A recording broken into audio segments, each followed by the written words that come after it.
Sve veći okolišni problemi učinili su pitanje zbrinjavanja otpada jednim od najvažnijih na svijetu.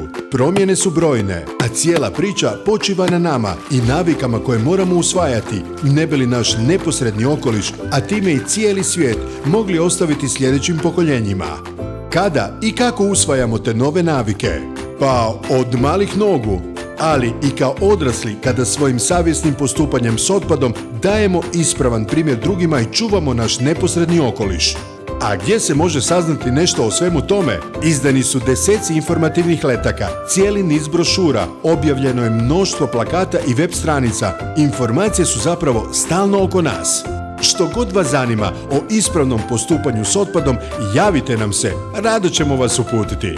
Jer svako putovanje počinje prvim korakom, a planet je samo jedan. Čuvajmo ga.